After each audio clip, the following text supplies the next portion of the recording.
I finished rank 3 in the world for Legends League. This video documents my journey from start to finish as I recorded all of my 224 attacks across the season. The hours of work each and every day I will break down for you because the dedication required was far greater than I anticipated, which is why I am so proud of the achievement. So let's begin with day 1 of the season, when I had switched from my dragon approach, which can be more easily baited, to the root riders. And I had never really used this strategy before, so I had a steep learning curve ahead of me. It is the first day of the season. Everyone was reset to 5,000 trophies. A good start on defense. So let's see what we can do on the opening day for offense. Oh, a Town Hall 15. This usually happens on day 1, so we should be okay. Beautiful. Town Hall 16.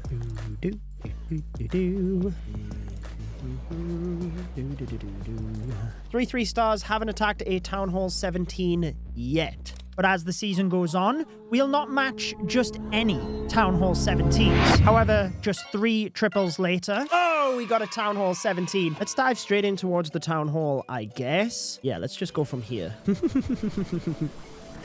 Well, we got the tornado. Get that out of the way. And the multi-invisible. Take it out with the aura damage. Do we got the monolith? Yeah, let's get the monolith.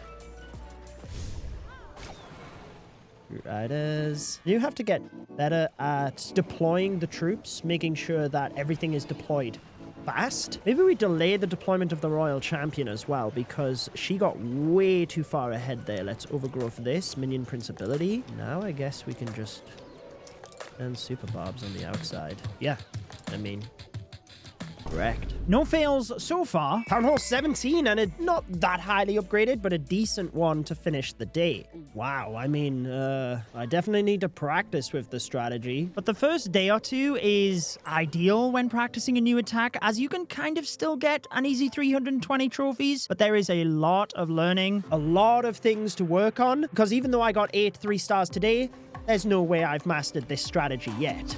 But I will. I have confidence. Day 2 started just as good, with back-to-back triples. But as the bases get harder, it's not all sunshine and rainbows. Oh, no. She was a complete wrong. Oh, my goodness. Okay, well, this is bad. Oof. Oof. Wow. I realized that as I was learning this strategy, I would have to be more safe with the RC dives. So I started to become a lot more cautious, and with that, the triples were back. Hit the music.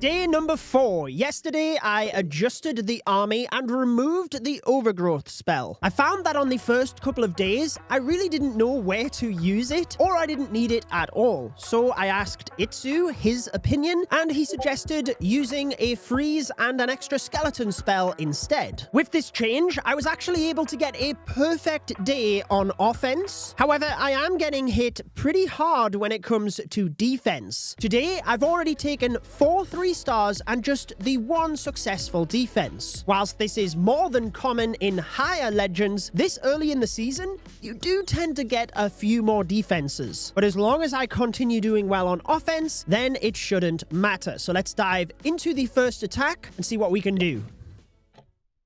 I think if we dive in towards the monolith, queen at the bottom, we just need the giant cannon out of the way, and that would set the defensive funnel to the middle of the base. See how I turn the defense invisible to push the Royal Champion forward? And then her aura damage can continue damaging the defense. I do hope she, moves to the monolith after this. Fantastic. Always nice to get that defense down. And I think we should recall after this, in all honesty. We don't need anything else.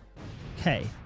Now let's go queen to get the air defense, siege barracks, and use a couple of super barbs there. Send the root riders in. Oh, my giant arrow. I forgot to get the invisibility spell tower. What am I doing? Okay. Let's see if we can fix this. Oh, I don't know if we can, in all honesty.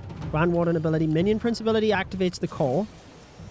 Maybe turn the minion prince invisible to help. Continue to freeze the scatter shot because that's always a nuisance. Royal Champion is doing well in the middle. If the Royal Champion gets the scatter shot, we might be okay. What a mess. I told you the last time I did a legend push that live commentary is pretty difficult. When I'm trying to be entertaining, sometimes you don't make the right choice. Not hitting the invisibility spell tower in the center is definitely not wise. Ooh. We get it. Wow, that was lucky. Okay, less commentary, more thinking about what's happening. Don't miss the invis tower. Okay, that was a much better attack. We basically broke the funnel at the top by the monolith, and then as long as we cut the funnel on the right side, it meant the Root Riders had to go into the core. Much better attack than the first one. And now to test me, an iTzu base. There we go though. That is what we call on the Judo Sloth channel an easy 3-star. And another one.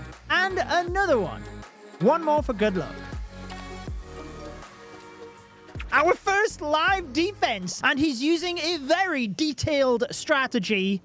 Dragon. Luckily for Mr. Salvo here, I just released my easiest attacks for every Town Hall level, which as you can see for me is working great as we close in on a perfect day. Day 6 brought a new month, and after purchasing the gold pass, I went ahead and claimed my 20% skill boost, which helped massively because I got 8 3-stars in a row, the perfect Legends day, and this put me inside the top 1,000 globally. The good attacks continued into day 7 as I achieved another perfect day, all 3 stars, and I could tell I was getting a lot better with this strategy as well. It gave me confidence that I was easily able to take down one of iTzu's bases from a top pushing clan in that of Par's group as well. And with that, I was on a roll, hitting number 6 in the world. The small caveat, we had numerous defenses left to take. But now, we should be inside the top 1,000. And with my trophies this high in just the first 7 days, I really started to think I had what it took to get a top finish. Day number 10. Whilst most days I have achieved the 8 3-stars, the last 2 days I have failed 1 attack on each of them. I feel like yesterday proved as well that the layout has the biggest impact. The base I failed on was the lowest upgraded. I 3-starred comfortably some maxed bases, including stars from Navi. But if you can build and tweak an effective layout, it will always be more successful than just upgrading the base. I'll see how much I can commentate today. I'll obviously be focusing on the attacks. Let's see what happens. 30 seconds. My wizards have gone down, so it's going to be a time fail. Rip. That's why I don't like commentating. Look at that. So close. Sloth in the name, sloth in the game. Yeah, I actually attacked this base. This is the base I'm running, and I attacked it the other day, and I can't remember what I did. Great. Okay, where are you going, Royal Champion? You're going up that way. Okay, I wanted to enter the base differently, but now what I'm going to have to do is... Okay, we've got a lot of damage here. Once we get closer, we can hold the Warden ability, hold it, use it now. Okay, we can use the Minion Prince now, get pretty good value. Keep the RC alive. Super Barbs can be used for cleanup. Woof! Okay. That was better. Healers stuck on the P.E.K.K.A. Well, there's my 1 fail for the day in attack number 1. We've recovered. Now we just need to go perfect for the rest of the day. So I locked in. Even though my next opponent was Klaus, a former world champion. Thank you, Supercell, for the easy opponent. But after taking down his base, I couldn't stop thinking about how to speed up my attacks due to that time fail, because everything else was coming together. Even after just using the strategy for a little while, I was really starting to get the hang of the rage spell placements to make sure that I wasn't just raging the Root Riders. I would rage them to a defense, but it was really the healers that I was aiming to hit so that they would be increased in healing power to keep the Root Riders alive. I was also getting better at delaying my Warden ability, not getting too hesitant and using it early, because if I could let the Root Riders take damage, I could heal them back up with the Healing Tome, and also I could use the Eternal Tome to better success in the heart of the base when there's more damage. And yes, if you were wondering, Klaus did get his revenge. Day 15, it is update day, so bases will gradually become more difficult to attack, especially with the new merged defense. I upgraded my base a little bit earlier on defense so far. We are getting hammered yet again, but at least in terms of my attack, I have the new level of P.E.K.K.A. out of my siege barracks. That's the only thing that got a new level out of everything I use in my attack strategy. Yesterday, I also started working alongside iTzu on bases, and we set a defensive layout so that I could essentially just insert the new building into the gap that was left. Now, we will be able to have that base selected for tomorrow. Fantastic. Okay, the RC charge got nerfed, and I haven't attacked with it. Oh, the invisibility spell got nerfed as well, so the timings will be a little bit different. So if it looks like there's a dangerous area, I need to be overcautious. Oh, no! Oh, you gotta be kidding me. Right, that is really bad. That is really bad. Considering I messed up the RC charge, this is not looking too bad. This might be a phenomenal recovery. Oh my gosh, I think we've got it. Wow, that was nuts. Oh my goodness. Oh no, this is not good. Got to activate it. Okay, minion prince ability goes off, so we can't activate the tower. Let's try and get rid of as many defenses on the outside here as we can, and this is not good because we have to come back to it. Yeah, all I needed to do, by the way, was when the minion prince was on the town hall, use the ability and it would have triggered the second compartment. That's typically what you do on these invis towers. Since everything else went flawless, I got away with that mistake. But that's where those little execution mistakes can gradually happen across the course of hundreds of attacks in the season, and that's what separates the pros and puts them to the very top. We got a tough section. We need the super barbs to help keep the Valks in over. That ricochet cannon might be dangerous. See if we can freeze. I guess this. Oh, it's spring as well. I always try not to look at the names in case it puts me off. But clearly, I can see, like, I'm attacking someone from Cup Up, baby. But, you know, we can just add that little bit extra pressure, and I already feel like I have enough due to being a creator. What on earth is this? Oh, touch late on the invis. And she went the wrong way. Oof. In from there. I missed the first invis tower. That is really, really bad. Okay, let's call minion prince ability to hit that tower. Activate the invis. Warden ability is everything splitting. Try and keep the queen up. Nope, she's down. Oh, that was really bad. Oh, missing that giant arrow was bad. Wow. It is actually going to be a 1-star. I cannot believe it.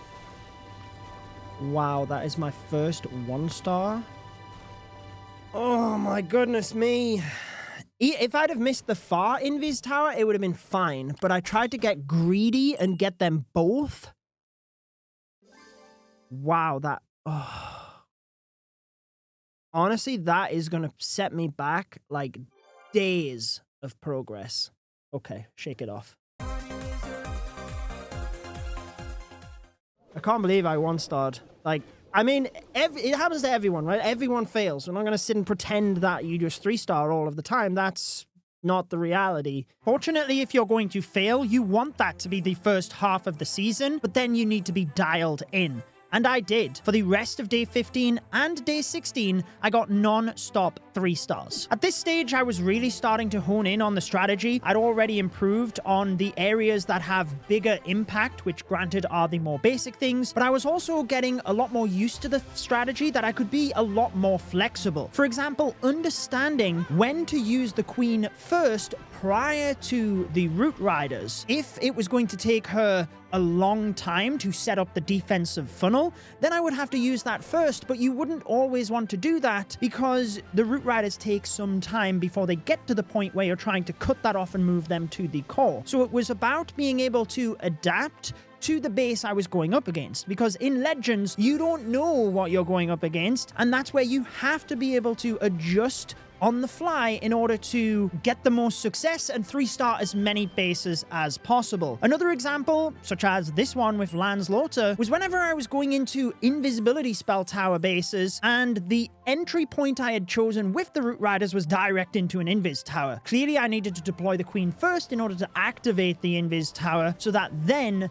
the Root Riders had an easy path through. However, it was at this time when I was really optimizing the nuances of the strategy, which is what takes you to the next level. A lot of things that you wouldn't necessarily think about, but just to give you a couple of examples, one would be skeleton spell placement. In this attack versus Kazuma, I used the skeleton spell quite far to the south of the multi-gear tower that I was trying to distract for the queen. And the reason for that was if I just placed it quickly on top of the multi-gear tower, it would have been in range of the town hall and the splash damage would have ultimately just took the skeletons down and then they're not serving their purpose. Optimizing all of your spell usage is just one thing though, but the Super Barbarians offered a lot of flexibility in this strategy as well. So in this example versus Ninja, I used some of the Super Barbarians to the north of the base to quickly take out some of the non-defenses, but just perfect timing where it would help to distract defenses as well, but allow the queen to fire direct onto the ricochet cannon rather than being stuck on all of those non-defensive buildings taking a lot of damage. Later on in the attack, using more Super Barbarians on defenses that were at the perimeter of the base. That would help to keep your Root Riders moving through the base, not breaking out towards the perimeter, but it would also help to mitigate damage on your troops in the center as well. And the only way to fully optimize these areas of the strategy is from repetition, because although it looks like you just have your 8 legend attacks, the amount of time you have to put in behind the scenes to optimize your performance of those attacks is out of this world. I have never been so committed to the game in terms of time played than this season. I was working alongside iTzu and a couple of others that I pushed with to friendly challenge bases all of the time. iTzu was very much designing the bases himself, but we were all giving input as to where we would attack from so that he could optimize trap placements. Once we put a defense out one day, we would share all of the attacks that we were getting against that layout. Where were people entering from? If there was a common entry point, could we switch the traps around? And then also, because iTzu was building bases, after a couple of days, they would become incredibly popular. Once a base does well, a lot of people will copy it, make their own versions of it, so I needed to be in tune with the specific base meta for that season. But bringing back to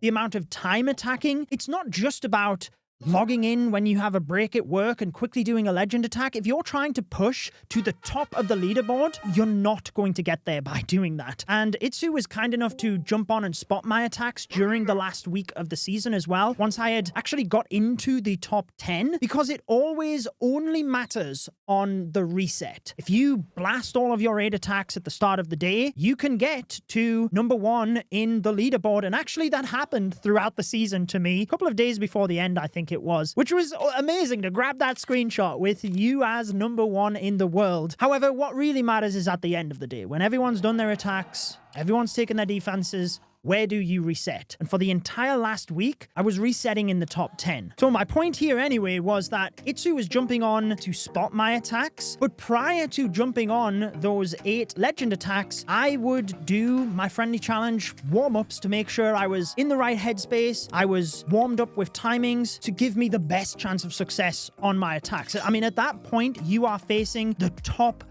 bases in the league. Typically, I would do 30 to 40 minutes of warm-up friendly challenges, but a lot of the time it was just practicing the Royal Champion dive, making sure you're getting the invis timings correct, and then exiting out of the attack and rinsing and repeating. But on one day, I messaged iTzu and said, okay, I'm jumping on my warm-up attacks. I'll let you know when I'm done in about 30 minutes. And it was an hour and 15 minutes later when I messaged him because I just didn't feel confident. I don't know what it was, but just the timings for that day, I just felt off. And I didn't want to start my attacks and feel rushed into them. So that also brings up another point. If you're trying to push to the top level, you have to make sure that you're ready for each of those attacks. I would say on average, I was doing like 2 hours of friendly challenges each day. So I was actually doing my attacks once the kids were asleep in bed so that I knew I was not going to be disturbed as I was doing my attacks and I could just fully focus on that. I was trying my best to, make sure I had 8 hours of sleep each night, eat well. Like, these are things that you might not think of, but I was truly trying to give myself the best opportunity. I was throwing everything at this season to make sure that I was as optimized as possible. And my initial target was top 100 anyway. Ever since my first legend push, which I documented on the channel, I have had my sights set on a double-digit finish. But as I was closing into the end of the season and resetting in the top 10 that entire last week, that's where I really stepped things up to another level to make sure that I could try and maintain that position and push it as high as possible. A lot of the things we'd been working on were coming together. I had optimized the strategy to make sure that I could be as flexible as possible. I felt like I was very comfortable with the attack strategy. We had a really good group where we were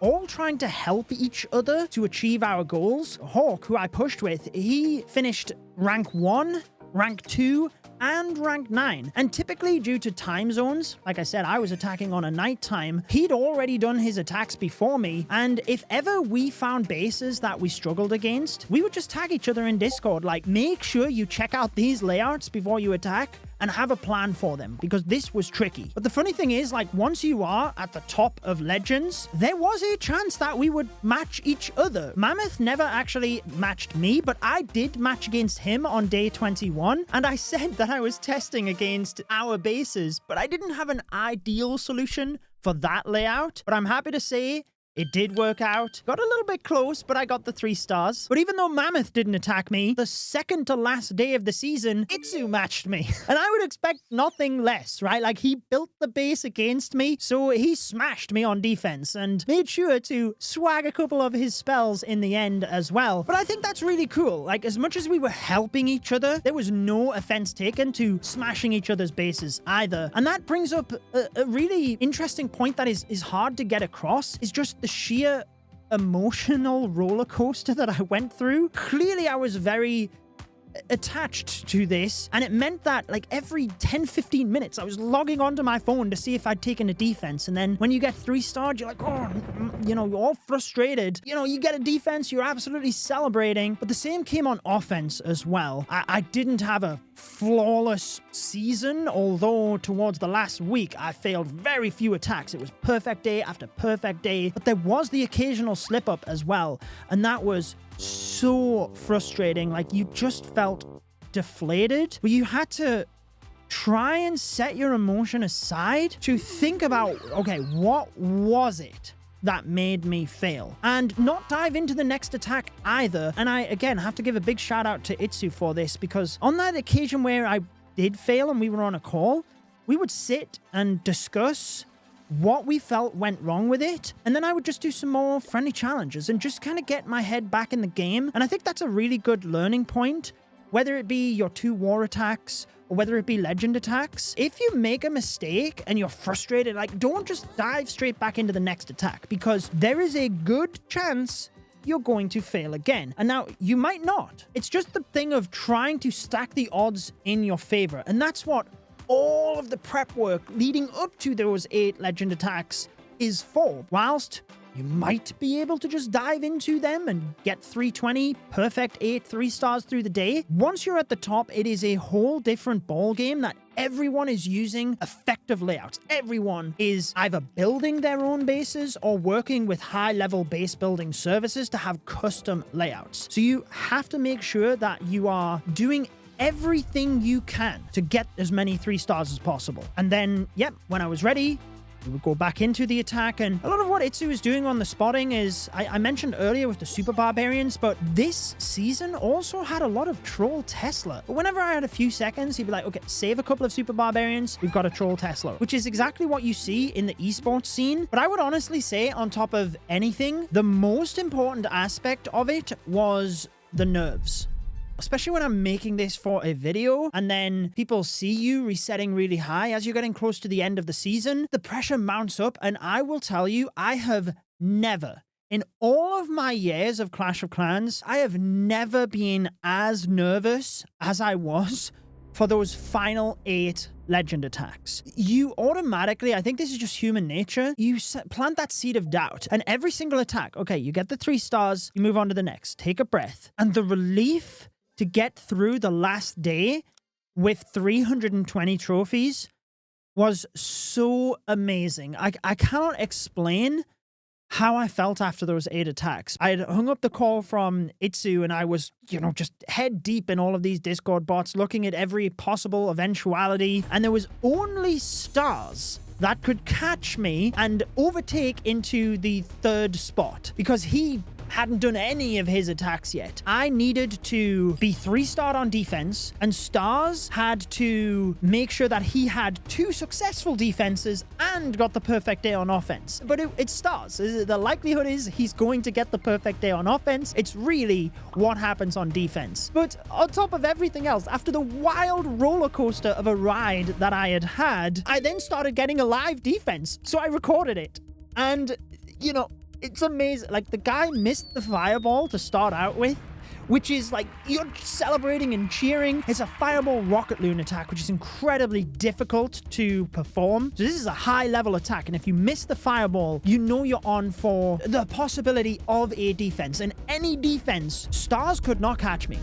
After the fireball, player recovered the attack tremendously, but then the Giga Bomb pushed his queen over the wall to damage the town hall. She then went down, didn't secure the town hall. Looked like I might even get a 1-star. It would have meant I finished rank 2, not rank 3. And would you believe he saved 1 rocket loon moving in towards the town hall? I knew that town hall has a wider range now at town hall 17. Damages the rocket loon, but the splash of that balloon took out the town hall to give him the 2 stars. So just the roller coaster of emotions that I went on during this push was crazy. Looking back over some of the attacks though, this was my favorite of the season from the second to last day. It really showed how much I improved. Timing of the spirit walk, knowing where to send the royal champion in, everybody was trying to bait that strategy. Effective rage and hero ability usage through the base, wall breaking the queen into the appropriate compartment to continue setting the funnel, skelly spell placement, and the freeze at the end of this attack, I think is the best value I've ever had. It's obviously very rewarding to look back and see the improvement you made, and in a way I'm almost glad that this video is releasing